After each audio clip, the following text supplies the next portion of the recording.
नमस्कार दोस्तों, आप देख रहे हैं SB home news Sanjay Vishwakarma के साथ। आइए दोस्तों, आज हम भारत के पूर्व राष्ट्रपति ज्ञानी जैल सिंह विश्वकर्मा जी का साहित्य दर्शन कराते हैं। दोस्तों मित्रों, ज्ञानी जैल सिंह विश्वकर्मा जी का जन्म कहाँ और किस स्थान पर हुआ है, इसके बारे में समस्त विश्वकर्मा वंशियों तक यह अपने पूर्वजों का इतिहास बताते हैं। ज्ञानी जैल सिंह विश्वकर्मा भारत के 7वें राष्ट्रपति थे।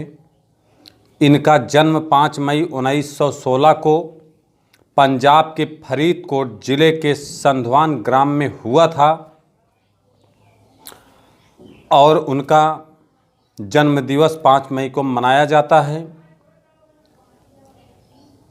अपने एसबी होम न्यूज़ चैनल की तरफ से सभी देशवासियों को ज्ञानी जैल सिंह विश्वकर्मा जी के जन्मदिन की हार्दिक बधाई एवं शुभकामनाएं देता हूं। छोटी सी उम्र में ही ज्ञानी जैल सिंह जी का माताजी का देहांत हो गया। इनका पालन पोषण इनकी माताजी की बड़ी बहन द्वारा किया गया। ज्ञानी जैल सिंह विश्वकर्मा बहुत अमीर परिवार से नहीं थे, मध्यम वर्ग ने लालन पालन किया था। इनके पिता किशन सिंह जी बढ़ई का कार्य करते थे। ज्ञानी जैल सिंह विश्वकर्मा स्वतंत्रता सेनानी थे। ज्ञानी जैल सिंह मात्र 15 वर्ष की आयु में ही वह ब्रिटिश सरकार के विरुद्ध काम कर रहे थे। अकाली दल से जुड़ गए थे। अमृतसर के शहीद सिख मिशनरी कॉलेज के गुरु ग्रंथ का पाठ मुँह जवानी याद करने के बाद इन्हें ज्ञानी की उपाधि से नवाजा गया। सन 1938 में जनरल सिंह ने प्रज्ञा मंडल नामक एक राजनीतिक पार्टी का गठन किया, जो भारतीय कांग्रेस के साथ संबंध बनाकर एक होकर ब्रिटिश विरोधी आंदोलन किया करती थी। अंग्रेजों के लिए यह सहन करना मुश्किल हो गया था। ज्ञानी जैल सिंह विश्वकर्मा नाम क्यों पड़ा? ज्ञानी जैल सिंह विश्वकर्मा नाम क्यों पड़ा? अंग्रेज ज्ञानी जैल सिंह विश्वकर्मा जी के विरोध प्रदर्शन को सहन नहीं कर पाए। अंग्रेजों ने ज्ञानी जैल सिंह विश्वकर्मा की आवाज़ को दबाने के लिए उनको जेल भेज दिया। उस समय ज्ञानी जैल सिंह विश्वकर्मा जी को असली नाम जनरल सिंह विश्वकर्मा के नाम से जाना जाता था।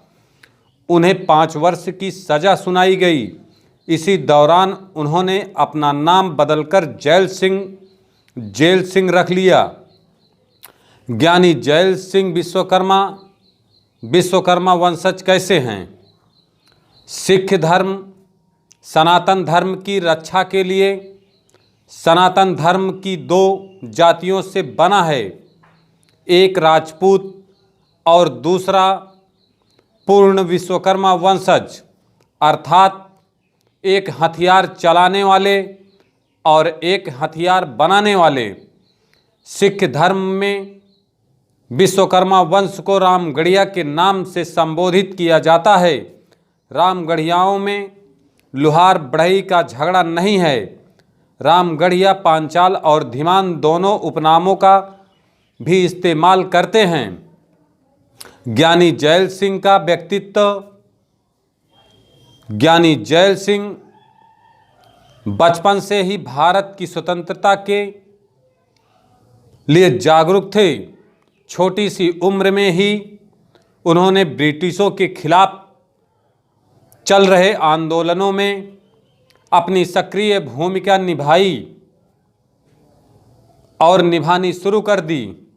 वह केवल एक दृढ़ निश्चयी और साहसी व्यक्ति वाले इंसान थे।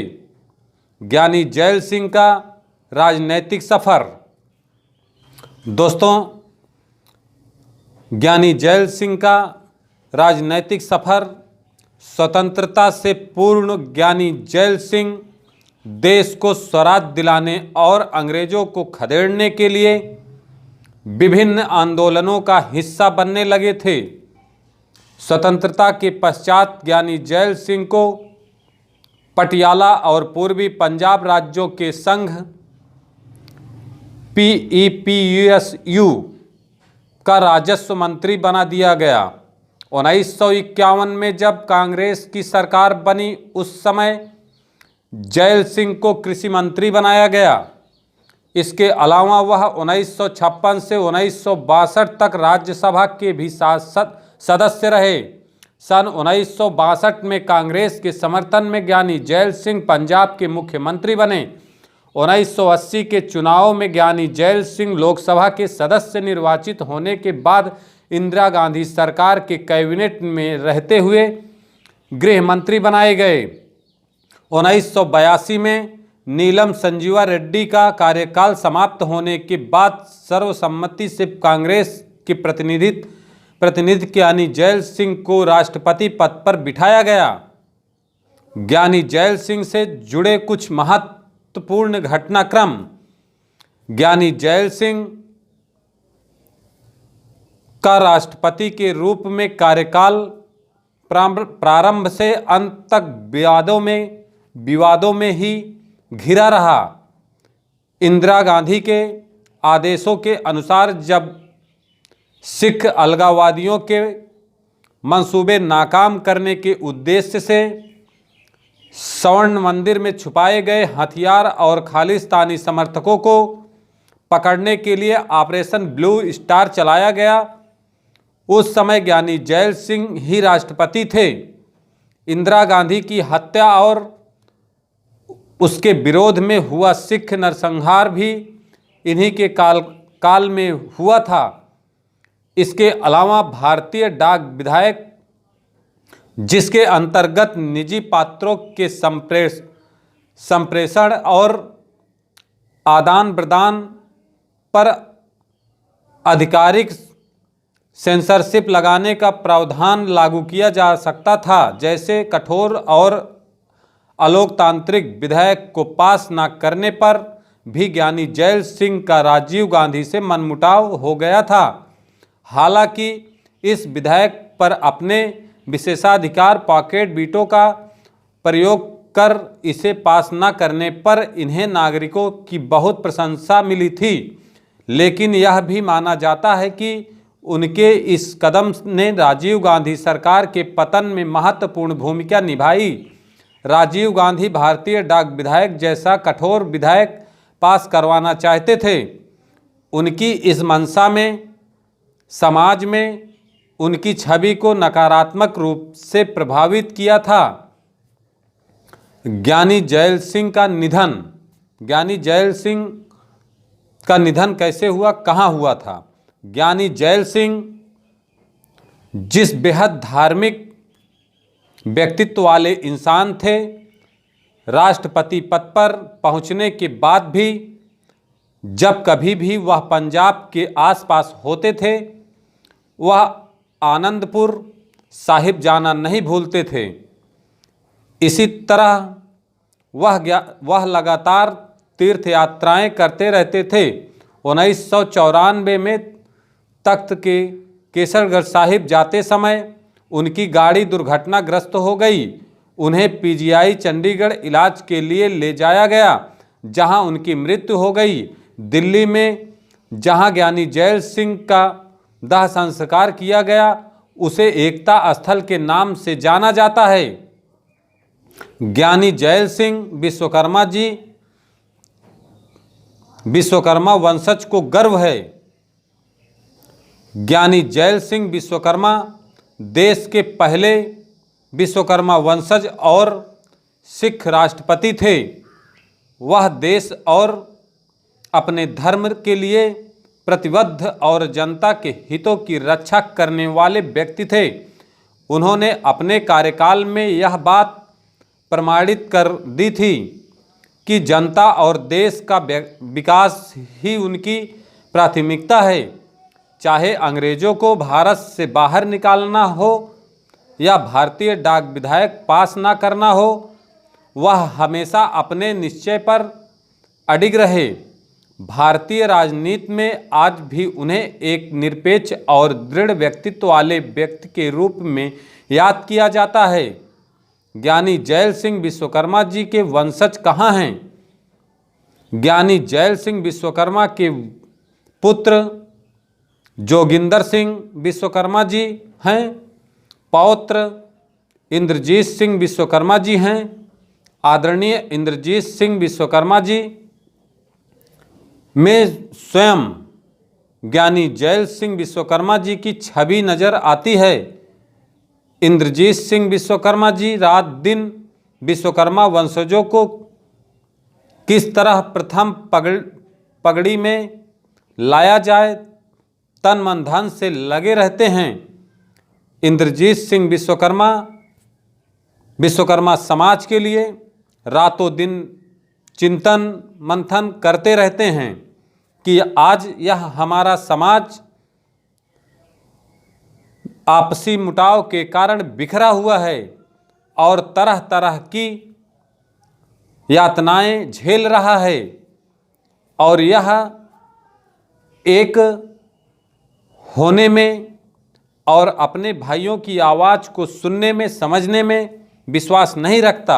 आपसी जलन के कारण आज यह समाज की दुर्दशा है। जैसे कि आज मैं एसवी होम न्यूज़ चैनल के माध्यम से भी आप लोगों तक अपनी बातों को और समस्त लोगों की समस्याओं को एक दूसरे तक पहुंचाते रहता हूं। और आप देख रहे थे SV home news Sanjay Vishwakarma के साथ। और दोस्तों, चैनल को अभी तक अगर सब्सक्राइब नहीं किया है तो आप सब्सक्राइब करें ताकि चैनल को मजबूती मिले और यह जो सामाजिक ताकत है इसमें भी मजबूती आए। क्योंकि दोस्तों, हम लोग जब तक एक नहीं होंगे, जब तक आपसी मन मुटाव को दूर नहीं करेंगे और आपसी रंजिश को दूर नहीं करेंगे, अपने घर का विवाद बाहर नहीं छोड़ेंगे, तब तक दोस्तों यह समस्या उत्पन्न होती रहेगी। और आज देख रहा हूं कि पूरे प्रदेश में, पूरे भारत में जहाँ जहाँ भी आज हमारे समाज के लोग खाने कमाने के लिए गए हुए हैं और खा कमा रहे हैं, उनके साथ में तरह तरह की उत्पीड़न और उनके साथ समस्याएं उत्पन्न हो रही हैं। कहीं देख रहा हूं तो पर डे फ़ोन आते रहता है कि आज यहाँ पर ज़मीनें कब्जा कर ली गई हैं, आज यहाँ बहन बेटियों के साथ में रेप कर दिया गया है, उनके साथ छेड़छाड़ का केस आते रहता है। आज दोस्तों, हम लोग को बैठ करके, हम लोगों को गांव-गांव में जा करके एक दूसरों की समस्याओं को ख़त्म करने का सिलसिला जारी रखना होगा। और जो यह लोग समाज को सता रहे हैं, इसको ख़त्म करने के लिए युवाओं को आगे आना होगा और आने वाली पीढ़ियां जो है उसको सुरक्षित करना होगा। नहीं तो आज हम लोग जो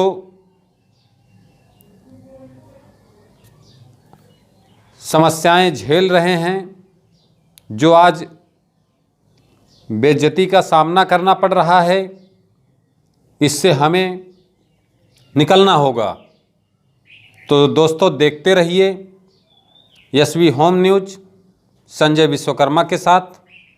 और दोस्तों, वीडियो को लाइक, शेयर, सब्सक्राइब करना ना भूलें। धन्यवाद। नमस्कार। जय हिंद, जय भारत।